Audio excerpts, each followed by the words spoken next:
Mina wakes me up bright and early the next day. I take a quick shower and meet everyone downstairs for breakfast. Good morning, sweetie. Aunt Emiko greets me as I enter the kitchen. I blink in surprise before responding. Good morning, Aunt Emiko. You don't have to be at the bakery this morning? Oh, I'm heading out in a moment. But I thought it'd be nice to send you off to school, just like when you were little. Mina strolls into the kitchen, catching the tail end of our conversation. Mom! That's so embarrassing! We aren't kids anymore. I know! You two grew up so fast! She pinches both of our cheeks affectionately. Mina and I both duck away. Aunt Emiko. Mom, stop! Okay. I won't bother you anymore. She chuckles, wiping her hands on her apron. Your lunches are packed and breakfast is on the table. Since you're all set, I'm going to go back to the bakery and check on Hajime. Oh, and tell Erilynn I wish her good luck. Aunt Emiko gives us each a hug and disappears out of the kitchen. I know she and Uncle Hajime are busy with the bakery, so it's extra nice to know they can make time for us whenever they can. Mina and I start eating. Erilynn joins us as we finish up breakfast, and the three of us soon head out of the house. The breeze tickles through my hair, and the sunlight warms my face. Looks like it's going to be a nice day. It's a shame. I'll have to spend most of it inside. We spot Kosei walking up, a broad grin on his face. Hey guys! Hey. He falls in the step next to me. So, today's the big day, huh? Big day? Yeah, it's voting day. Mina turns to Erilynn. Are you nervous? Not at all. Why not? There's nothing to be nervous about. I could vote for someone else, you know. What if you don't get any votes? Impossible. What if I don't vote for you? But you will. How do you know? Kosei and Mina both start talking at once. Dude, what are you saying? You have to vote for her. Yeah, she's our friend, so we've got to support her. You can't vote for someone else. This is peer pressure. Erilynn smirks. She must have expected that. We soon reach the school. After pulling up the main doors, we cross the halls and enter the class. Kira doodles in her open notebook. She glances over when I sit down. Hi. Hey, you ready to vote? She nods. Who are you going to vote for?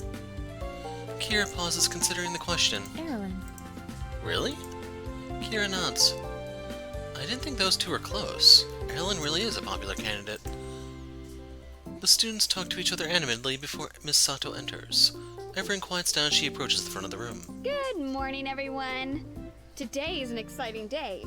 We're going to be voting for our new grade representative. The class mutters enthusiastically to each other. People are still talking about yesterday's debates. Erilynn doesn't really react, but Jiro pushes his glasses from slipping down the bridge of his nose. Miss Sato gestures to a small box. Please come to the front and write who you want to vote for on the ballot. Then just fold it up and put it in the box. She smiles at Erilynn and Jiro. And good luck to both of you. They nod. Shuffling sounds fill the room as everyone stands up. Pretty soon a decent line forms at the front of the room. Who should I vote for? It's a little harsh. Clearly, I'm the best person for this job. I don't know why I didn't realize it earlier, but I'm sure the rest of the class will agree. I add my name and drop it into the box. After voting, Kosei and Mina sit down next to me. So, who'd you vote for? Erilynn, of course. Yeah, me too. Mina turns to me. What about you? You voted for Erilynn too, right? I voted for the best person for the job. Nice. I knew you'd vote for her too. What? Erilynn floats back down to her seat before the last students settle into their desks. Miss Sato puts the box away and smiles. Thank you for your votes, everyone. We'll find out the results tomorrow. Jiro shifts in his seat. He glances at Erilynn, who looks relaxed. Now, everyone please pay attention. We're moving on to our first group project of the year. There's a split chorus of groans and cheers. Hopefully you'll have fun with it. Listen up so you can hear your group and topic. She points to a random batch of students sitting near each other. You five will be in a group.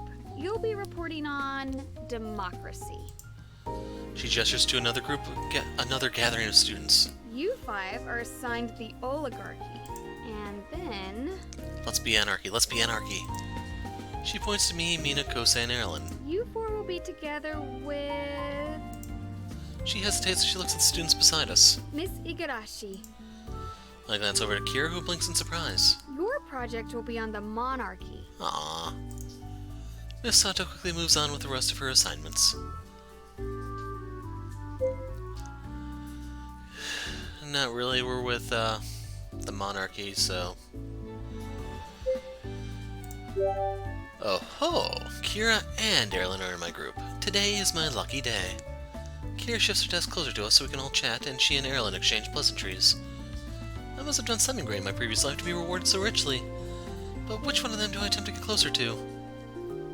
As I contemplate my options, Mina waves her hand in front of my face. Huh? Oh, hello. Welcome back. Go away, Mina, you're bothering me. We thought we lost you there, dude. What do you mean? You were staring super hard.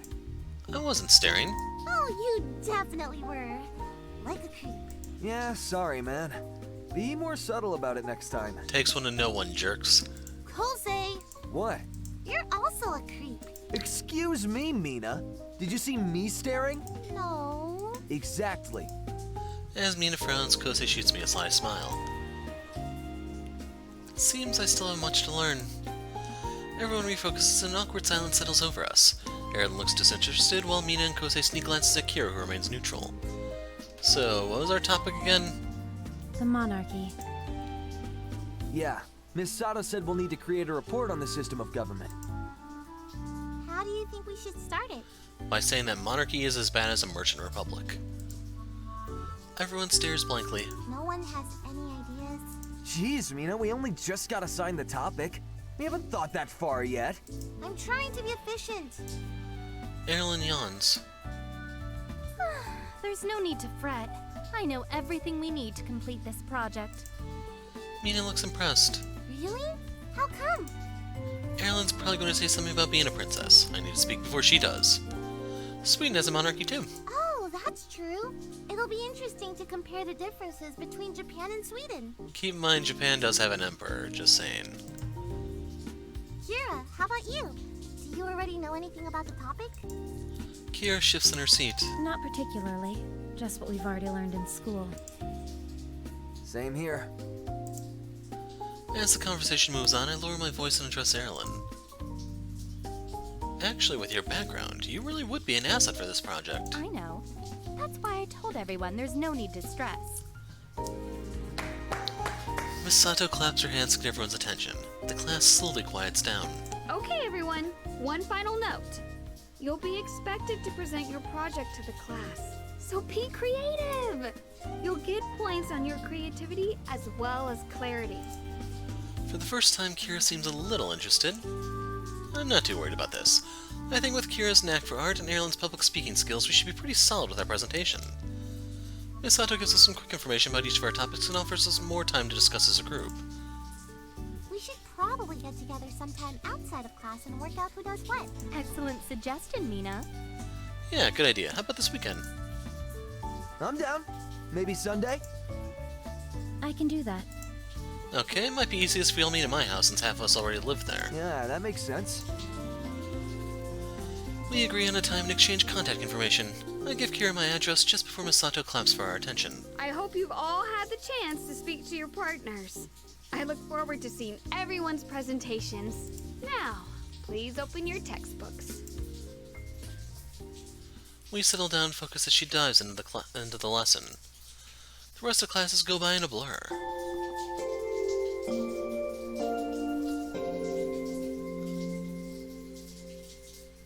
Finally, half of the day is over. It's time for lunch and our club activities. I make my way to the club room feeling excited. Rixnay seems pretty cool, and I hope the other members are too. When I arrive, there are a few other students in the room. They chat casually amongst themselves. Seems like they all know each other. I find an empty seat and set down my bag. Rixnay meets my eyes and hurries over. Hey, glad you made it. His smile is warm and he seems genuinely happy to see me. Yeah, I wouldn't want to miss our first meeting. It'll be a short one today. The first meeting is usually an introduction and then a kendo evaluation. Oh right, we joined this club. I nod. Everyone seems pretty familiar with each other. Am I the only new addition? No, there's another first year who joined. Have you met Odessa? He points to a girl sitting alone. As if sensing our gaze, she glances over and smiles. She's a first year too. He looks around the room. I think this is everyone. So, let's get started. Clapping his hands, he snaps the group's attention back to himself. Alright everyone, I'm happy to announce that we have a couple of new members on our team. Let's give them a warm welcome. The room roars with applause, and Rixnay motions for us to stand up and introduce ourselves. Odessa starts. Hi, everybody. My name is Odessa, and I'm new to Kendo.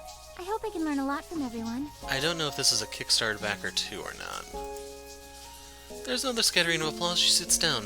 When it's my turn, I stand. Hi, I'm Hero. That's all I plan to say. I give everyone a nod, then I sit back down. It's all about being a man of mystery, I tell you. My clubmates pass each other confused glances. Man, a few words, I see. I prefer mystery. Rixnay is about to continue when another student jumps to his feet. Hey, wait, with these new members, that means we've hit minimum capacity for the club, right? Yeah. The student grins. Sweet! That means I don't need to stay! What? We stare on in surprise as he gathers his things, throwing them into his bag. It's been real, you guys, but I'm off to pursue my true calling. Which is... Knitting! what? The other members look just as confused. You mean that thing that grandmas do? Hey, knitting is super cool. It's not just for grandmas. Okay. It's actually really complex and a lot harder than it looks. And all those needles are super pointy. It's pretty easy to accidentally stab someone if you're not careful. Foreshadowing, perhaps. Silence. Nobody's really sure how to process what's happening. I had no idea you were so passionate about knitting. Why didn't you sign up for the club from the start? I tried, but they were already full, so I joined something else. But they just told me that someone dropped out, and I can join if I'm still interested, and I am. The student slings his bag over his shoulder. So, bye! In a flash, he's gone. Rixnay sighs. Well, that just happened. Does it mean we're no longer at the right capacity? You won't have the minimum number of people required to compete regionally as a club. The students trade worried glances and whispers snake around the room. That would really suck if we couldn't compete, especially for our more senior team members who already have rankings. What are we gonna do? We'll have to see if there's anyone who hasn't joined a club yet. Suddenly the door bursts open with a slam. A student struggles with his bag as he enters the room. Sorry, am I late? This is the Kendo Club, right? Yes? Rixnay looks just as surprised as the rest of us. The student lets out a sigh of relief and flashes a broad smile. Oh, good. I made it. Apparently we were supposed to sign up at the club fair, but I totally didn't realize that. Is it too late to join? Rixnay's surprise wipes off his face and melts into an excited grin. Not at all. We're happy to have you. Awesome! He settles into a nearby seat. I was hoping there'd be a club where students could pilot giant robots, but since that's impossible, I figured Kendo would make a nice prelude. I can get down with that. What's your name, newcomer? Oh, yeah. My name's Sho. Sho Shinjiro. Welcome to the Kendo Club, Sho. Well, that worked out perfectly. The team welcomes Sho into the club with great enthusiasm. We finish up introductions and then get started with evaluations. Everyone on the team is supportive, and I feel really excited as we wrap up the meeting. So I don't think I ever explained it in this series yet, but Ace Academy started out as a Kendo visual novel, so that's why Sho is here. I was wondering if we'd actually have the other members too, but we'll have to settle just for seeing our old bro again, right? As soon as we're done, we return to class and finish our lessons for the rest of the day. The bell announcing the end of the school day rings. Students collectively move from their seats to gather their things, the noise and bustle already taking over the room. As I'm putting my notebook into my bag, Erilynn approaches me, her bag slung over her shoulder. Don't forget about tonight. I won't. She nods, then stretches. I'm going to rest a little before we go to the shrine. Okay, I'll find you when I'm home. After a final nod, she exits the room. The results from the election haven't returned, but she's already acting like she runs the place. Regardless, I have some free time now. I wonder if anyone's free to hang out. Aw, man. It's like a fight for the bronze medal or something.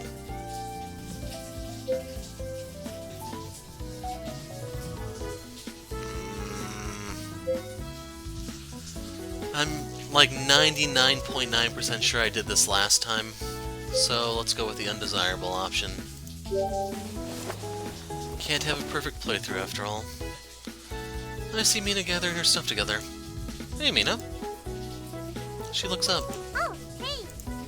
You ready to head home? Yeah, I've had enough school for one day. I nod in agreement. It'll be good to finally get out of here. After we've gathered all of our things, we head outside into the quad. Right away we can see a small line has formed in the middle of the grass leading up to one of the trees. I blink. What's this about? Mina stands on her tiptoes and looks around. Someone get her a crate. Oh, it looks like someone is reading tarot cards. Tarot cards? Yeah, see the sign? I have to look over the crowd to see it, but there's a sign that says free readings propped up in the grass. Why is someone randomly doing free readings? Who cares? It's totally cool. We should get our fortunes read. This has scam written all over it, Mina. It even says it. It's a freaking sign. Free readings? Please, what a scam. I'd rather not. Why not? Because it's all nonsense. Aw, come on. Nope. Well, too bad. I'll prove you wrong. Come on. She drags me over anyway. We join the line and wait. Mina shifts from foot to foot. So, why are you interested in this stuff anyway? She shrugs. I don't know. I guess I'm just curious about what she'd say about my future. It'll be a fun experience at least. The line goes by fast. Soon the tarot card reader says goodbye to the person in front of us, then turns to greet us. Hello. She gestures to the grass in front of her. Please, sit down. I follow Mina and plop down in the grass across from the girl. Jupiter is aligned in the sky, bringing good luck. Which is why for today only, I'm offering free tarot readings. This is even crazier than I expected. Please, address the cards. What would you like to know? Mina pauses. I'm not sure. I didn't think this far. Okay, then let's ask a question. Seriously? She turns to me and crosses her arms. Well, what do you think then? Aw, man. I was really hoping that would be a choice, too. I'd pick romance, see how many girls I get. She scoffs. Oh, I can tell you that one already. You can? Yep, none. Why are you telling your own fortune? Mina crosses her arms. Oh, we'll see about that. She turns to the girl. Can you tell us which one of us is more likely to get into a relationship first? The cards will tell all. She splays out 3 cards and dramatically turns the first one over. A bright smile flashes across her face. Oh! Mina sits up. What is it? We're both doomed. Oh my. She looks Mina straight in the eyes. Your propensity for love is actually really high. The two of us blink shocked. What? Really? Yes. Ha, I knew it! Who is it? The girl flips over the second card. Oh, he's right in front of your face. Someone you've never considered before. Jiro? Right in front of my face? Mina turns and looks at me. And instantly cringes. I don't think that's right. Yeah, we're cousins. The girl's brows furrow. Are you sure? The cards are never wrong. I think I know who my cousin is. There's still one more card. The girl turns over the last card. She shrugs. Well, be that as it may, you don't share a bloodline. Mina blinks. Excuse me? Yeah, excuse me? That's what the cards tell me. You two are not related by blood. We glance at each other and then scoff. We grew up together. I think we'd know by now if one of us was adopted. Yeah, this does seem pretty unbelievable. Are you sure that's what the cards say? The girl crosses her arms. Is Mars in opposition to Neptune? Yes. The answer is yes! My cards are never wrong. Look, I'll show you. She shuffles the cards once more. Let's see. She pulls out a random card from her deck, then blinks in surprise. Oh, this is weird. What do you mean? She shows us the card. Looks like some kind of magical person. This is the Magician card. Magician card? Yes, it means there is something supernatural going on in your life. My pulse picks up a little. That's not far from the truth. Mina chuckles unimpressed. Yeah, I don't think there's anything magical going on in my life. And that's the way it's gonna stay. The girl shakes her head. Card says otherwise. This one says this magic appeared unexpectedly, almost as if it fell out of the sky. She looks Mina straight in the eye. But someone is keeping it a secret from you. Probably Kosei.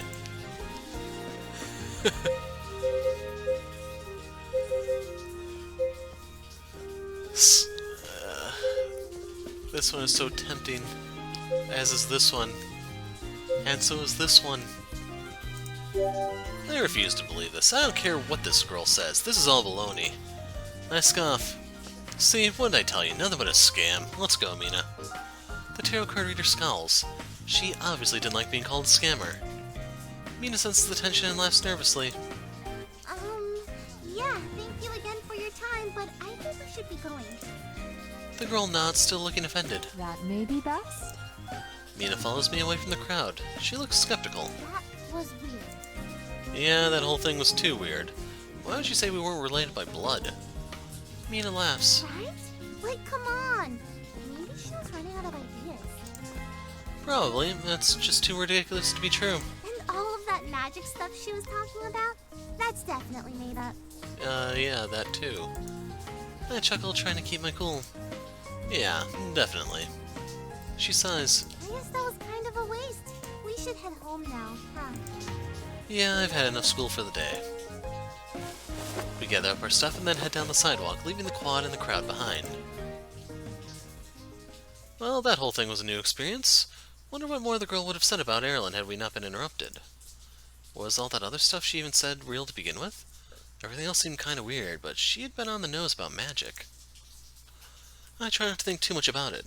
Looks like Mina's already put all that behind her. When we get home, we throw off our book bags and head straight into our rooms. So based on that that text there, I assume had we chose the other thing, something would have interrupted it, and it ultimately would have played out the same. No one learns anything. Just like school. I hang out in my room, alternating between completing homework and getting distracted on the internet. When I notice the dimming light outside, I check the time. We should head out soon. Erilynn's door is closed, so I knock. Hey, Erilynn, you ready? Just a moment. It only takes her a few minutes to get ready, and then we leave the house. That's how you can tell this is a work of fiction. She must really be eager to go. Erilynn is unusually serious and keeps picking up the pace as we walk. Are you nervous? What is there to be nervous about? There could be another Velden around. I hope so. Her words don't have the same confidence they normally do. If I were her, I'd be nervous too. We head out and make our way over. It's not long before we arrive at the shrine gate. I spot Kira's long dark hair in front of the entrance.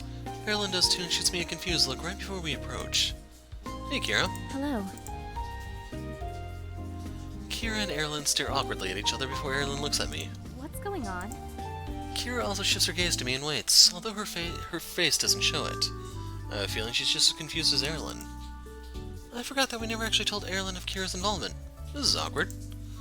Kira was actually there the night you arrived. Erilynn looks back to Kira. You were? Kira nods. She has been helping me investigate. We've been looking together trying to find out what happened that day.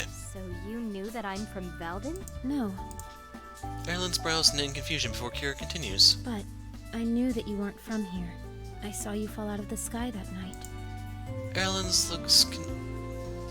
Erilynn looks slightly concerned. There's no possessive there. You knew everything this whole time? How come I didn't know about this? Kira blinks. I thought you did. I didn't. He never told you? Both women turn to stare at me. Erilynn folds her arms, demanding an explanation. There wasn't a good time. There wasn't a good time and it never came up, This isn't a wait for it to come up type of conversation. says you. Well, I was waiting for the right time to tell you. And when would that have been? Right now. I guess right now. She sighs deeply. Anyway, now you know. Kira looks at Erilynn. I'm sorry that you had to find out this way. I would have told you myself if I'd known. Erilynn hesitates, then nods. I appreciate the sentiment. And don't worry, Kira won't share your secret with anybody, because she has no friends. I'm not interested in spreading rumors. Then what exactly is your interest? I'm curious to know what's going on. As we all are. She gives Kira one last look before softening her expression. If that's the case, then I suppose thanks are in order. What for? Erilynn points to me. For helping this one look for answers. If we had to rely solely on his abilities, we wouldn't have learned anything. And it would have been purely due to lack of effort. Kira smiles faintly. You're welcome. Maybe now we can move on, focus on what we came here to do. Erilynn slides me an unimpressed glance. You said it was an old lady who spoke the phrase, yes? Mrs. Tanaka. We should find her at once. Erilynn strides through the gates and we follow her through. Kira then leads the way to the area by the offering box. Luckily, Miss Tanaka is there. A bright smile splits her face and she waves when she sees us. Oh, you kids came back. We promised we would. I'm so delighted. It's lovely to see you again.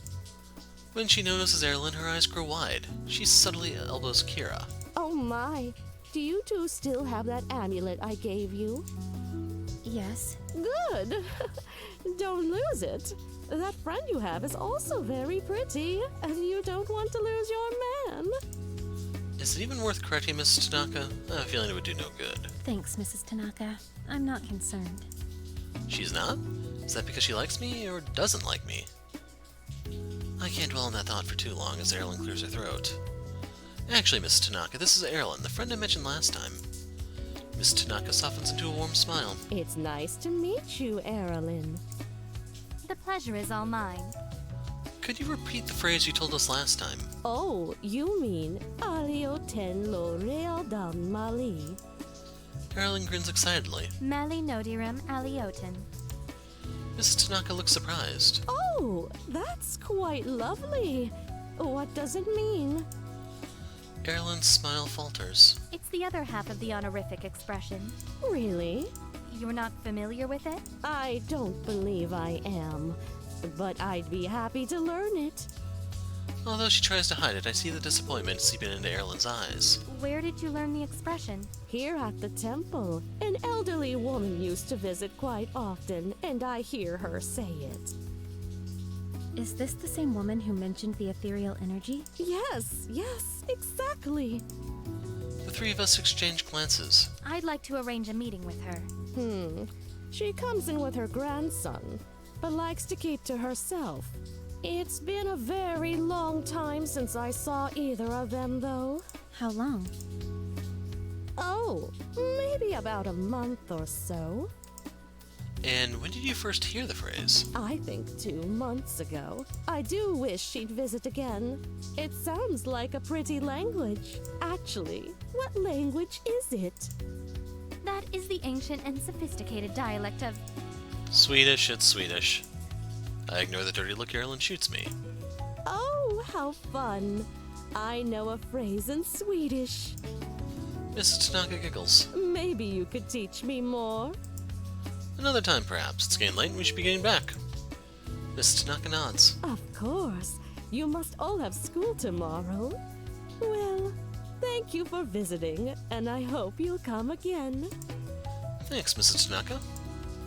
We say goodbye and walk towards the exit. Erilynn doesn't seem too concerned as we walk. In fact, she acts normal. Is she really okay, or is she hiding her disappointment? Kira glances at Erilynn. Wonder if she's thinking the same thing I am. Mrs. Tanaka mentioned the old woman had a grandson. Maybe there are more people. That's true. We thought there were no Veldens, and then find out there were 2 Veldens here. Who knows how many more may be around. Erilynn nods. That is possible. She wears a soft smile. I think maybe that helped. She seems happier. We exit the shrine and begin the walk home. I'm surprised to see that Erilynn's smile has only grown. She's much more relaxed than when we first arrived. How are you feeling, Erilynn? Excellent. Really? I glance at Kira, who blinks in confusion. How come? Because now I know I'll be rescued. How do you know that? It's quite simple. That old woman and her grandson have obviously returned home after 2 months of being stranded here. How do you know they've returned? Erilynn shoots me an exasperated look. If they frequented the shrine so often that Mrs. Tanaka memorized their sayings, then why would they suddenly disappear? Because they don't want to talk to you. Okay, when you put it that way, it does make sense. And that means I have nothing to worry about. She's lost me again. Do you think they were rescued? They must have been. And if some random Veldens can be rescued, then I can expect to be found and rescued even sooner. After all, as the princess, my safe return would be a top priority. I don't think that's how it works. Sounds like you're jumping to a lot of conclusions. It's more likely that they found a way back home themselves. Erilynn scoffs. Nonsense! If returning were so easy, then I could have just done it. I'm about to argue, but Kira puts a hand on my arm to silence me. She shakes her head slightly. She's right, there's no point in bursting Erilynn's bubble. At least this thought will make her happy. When we reach Kira's intersection, we pause. Thanks for coming with us today. Yes, and thank you for all you've done for me already. Kira smiles slightly. No problem. I'm glad I could help. See you at school tomorrow. She nods. After saying goodbye, we part ways. Erilynn and I continue our journey home. Out of curiosity, what exactly does that honorific expression mean?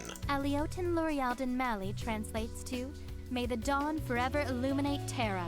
And Mali Nodiram Aliotin translates to, May Terra forever uplift the dawn. What's this nonsense? Okay, but what does that mean? I just told you. You told me a cryptic poem that makes no sense. It's an expression that mutually praises the monarchy and their people. The crown will protect the people, and in return, the people will support the crown. That's actually kind of nice. Too bad nobody can understand it. Erilynn sighs. The beauty is clearly wasted on you.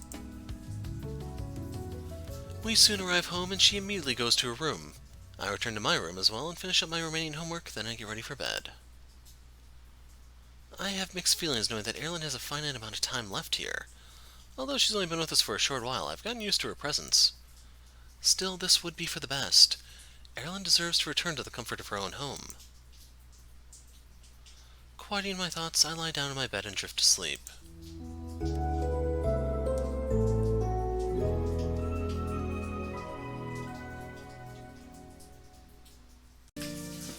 I wake up in the morning with a wide yawn. Another school day. At least tomorrow is the start of the weekend. The thought encourages me and I roll out of bed. After getting ready, I head downstairs into the kitchen. It's quiet in here. Are the girls still asleep? There's a note next to my breakfast. Gone to morning swim practice, hurry up and eat or you'll be late. Mina. Jeez, Mina's on my case about being late even when she's not here. That accounts for her, what about Erilynn? I notice another note next to Mina's. You took so long I left, I can't be late for my own coronation. Erilynn. It's not a coronation, you may not have even won. I blink and sheepishly put the note down. And I'm going to stop talking to myself. I don't know what she means by took too long. I still have plenty of time to make it to school. Glancing at the clock, I pause. Okay, I am kinda close. I quickly finish my breakfast and begin the walk to school. I arrive in the courtyard earlier than anticipated. The walk is a lot faster when there's no one else slowing me down. Who knew? As I enter the school, I hurry into the cafeteria. The announcement for grade representatives held here. All my friends are already seated. Kosei jumps up when he sees me. Yes! Buddy! I knew you'd make it! Thanks? Mina sighs deeply as I take my seat. I don't know how I should be feeling right now. What's going on? You just proved that I am your best bro. I always believed in you, my man. Whatever, Kosei. You don't live with me. You don't see the dirty truth. Well, someone please tell me what's going on. They had a wager on whether or not you'd arrive late. And you made it. Just like I knew you would. So that means... I shift my gaze to Mina, who slumps in her chair. On one hand, I'm proud of you for making it on time without my help. But on the other hand, why did you have to be responsible today out of all days? I knew I could count on you. I think I did that last time. How could you do this to me, Mina? Wow, Mina. And you dare try to call yourself my cousin. She hides her face in her hands. I'm sorry. Family is supposed to stick together. Blood is thicker than water and all that stuff. Yeah, Mina, betraying your own flesh and blood? So shameful. At least now I know who my real family is. I look over to Kosei, who has a tear in his eye. He opens his arms wide. Bring it in, man. I do, and we clasp each other in brotherly solidarity. What about the thousands of free meals I've saved you over the last 15 years? I suppose Kosei can take care of those now. I freeze. She's right. Mina always makes sure to save me extra treats from the bakery or saves me a plate of dinner if I'm not there. And whatever happened to my cupcake? How could I have forgotten? I let go of Kosei and lean towards Mina with a meek smile. She grins smugly while Kosei looks at me with feigned hurt. The betrayal! Sorry, dude. I glance over to Erilynn, who's checking her nails disinterestedly. So, which side was Erilynn on? Oh, he didn't participate. Why not? It would be inappropriate to take money from subjects. Subjects? You don't even know the results of the race yet. I don't need to. I was born for this role. Everyone settles down as Miss Sato enters the cafeteria. Good morning, everyone. I'm sure you're all eager to learn the results of yesterday's vote. An excited murmur flutters through the room.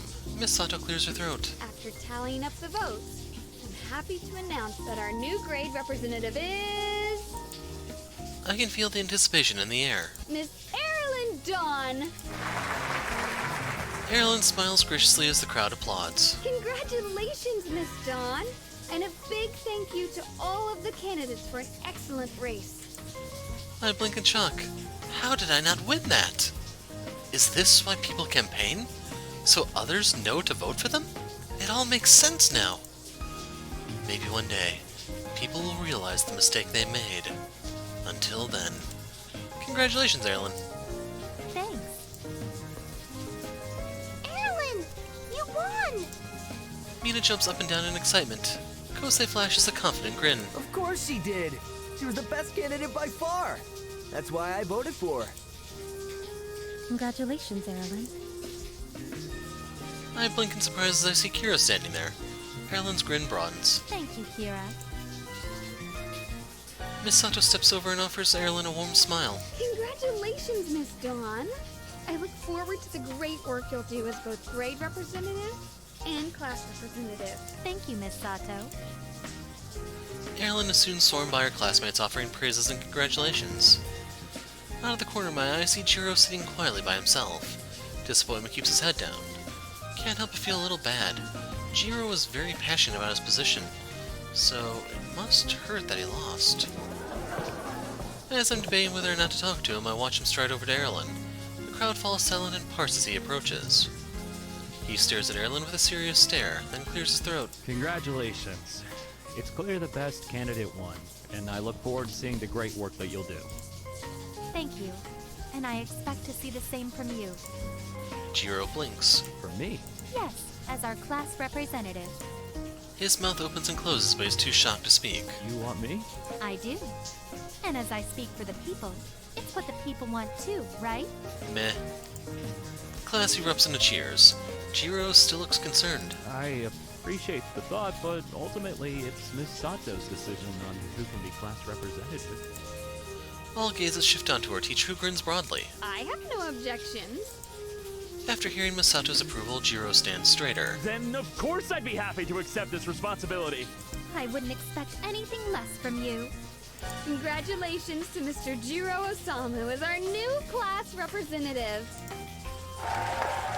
The class cheers enthusiastically for Jiro. He pushes his glasses up his nose, clearly pleased by the attention.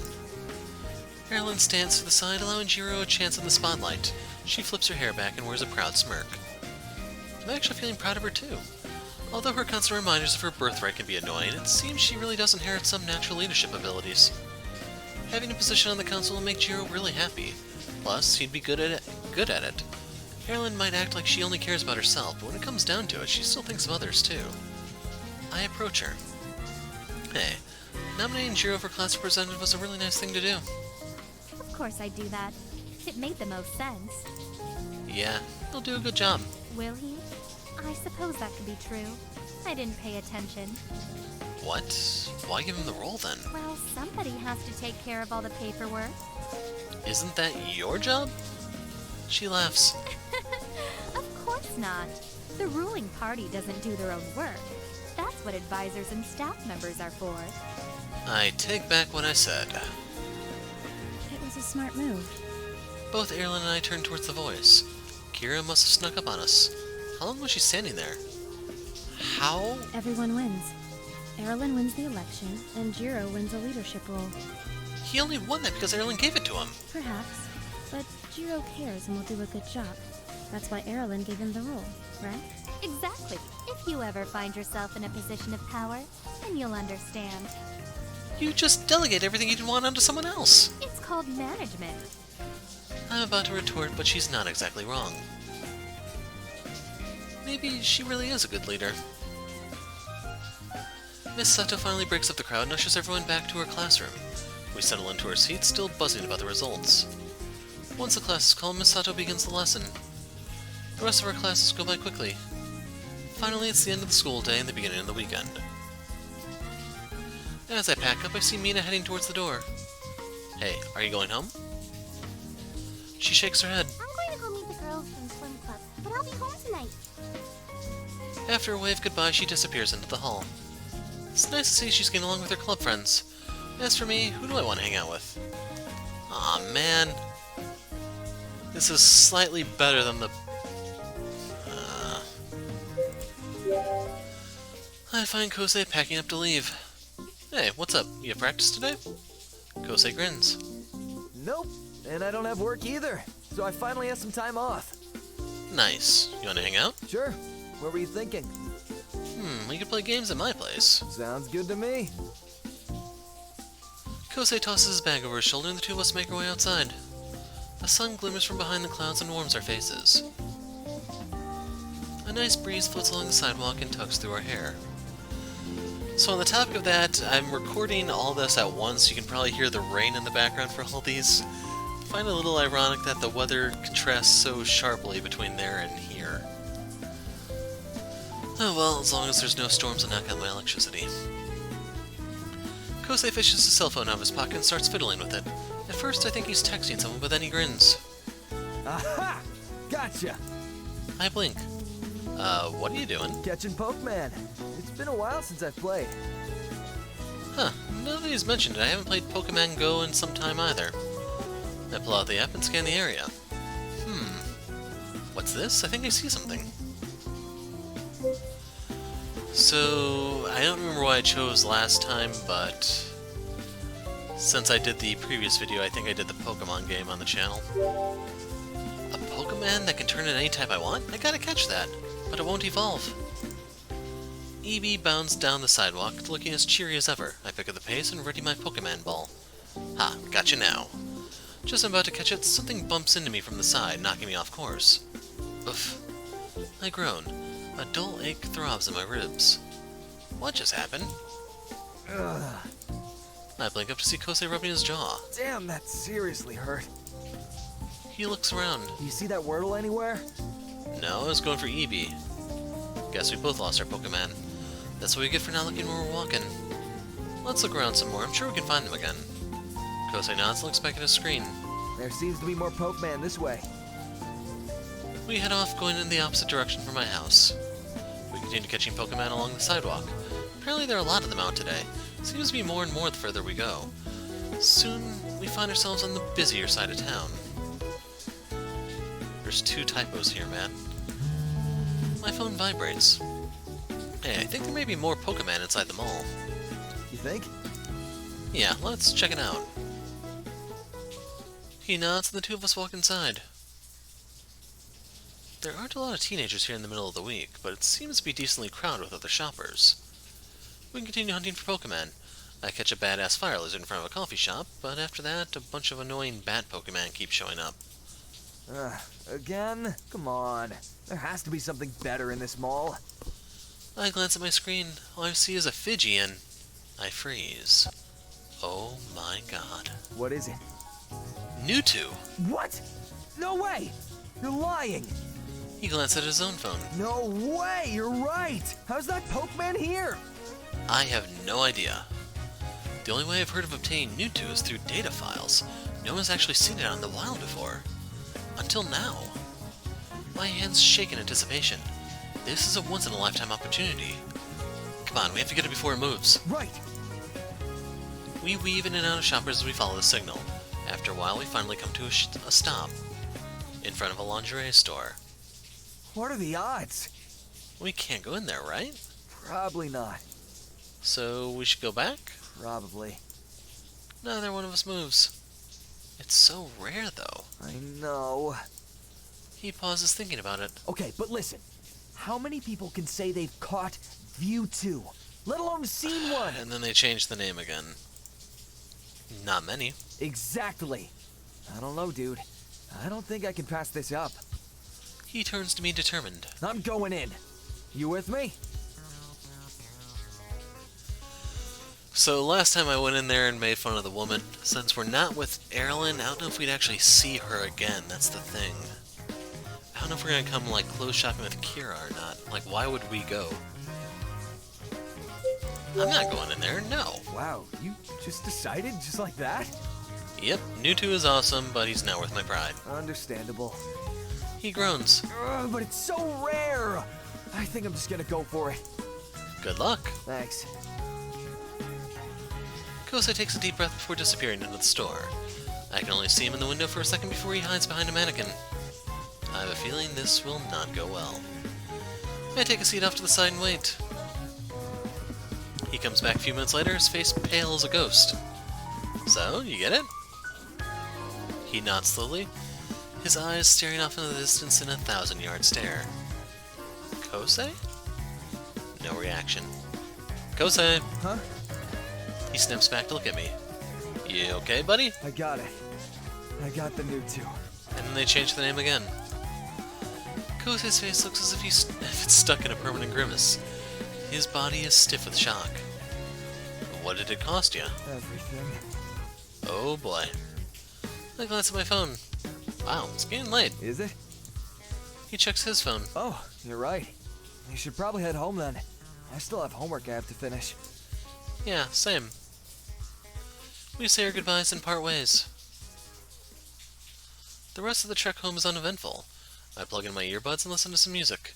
When I reach the house, I head up to my room. I decide to get a head start on some homework. After a few hours, I'm finally finished. I yawn and scrub a hand down my face, and then glance at the time. Wow, it's 10 p.m. already? How did it get so late? My stomach growls. After all that, I deserve a midnight snack. I make my way downstairs. Something pink flickers in the corner of my eye. I turn to find Mina sitting alone at the kitchen table. Hey! She doesn't respond. When I get closer, I realize she's slouched in her seat and huddled up to a big tub of ice cream. Mina? She wipes her eyes and hiccups. What? Her voice is miserable and stuffy. She scoops out a large glob of ice cream and stuffs it in her mouth.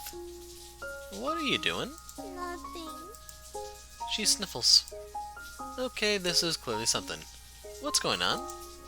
I frown. Do you want to talk about it? No. Right, well. So let me just grab my stuff and be on my way. Mina groans and throws her head back. I'm never going to get a boyfriend. You're just saying what we all knew. I blink. What? She shovels down another large spoonful. You heard me. I'm going to be alone forever. Once again, just saying what we all knew. I'm so confused. What brought this on? Seriously, this is all super random. Instead of answering, she just starts blubbering. You see? You didn't even deny it. She slumps deeper in her chair, all her grace gone. Well, I too can now tell a lie. Eating ice cream is unhealthy for you. If you want a boyfriend, then eating ice cream is gonna help. What? If you get fat, then it might be even harder to find a boyfriend. She sputters. What? You're calling me fat? Yes. Hobbit-like, in fact. No, but if you keep eating ice cream, you will be. She scoops up another large spoonful, then eyes it. I don't even like ice cream. She stuffs it in her mouth and sniffles. Not one bit. See?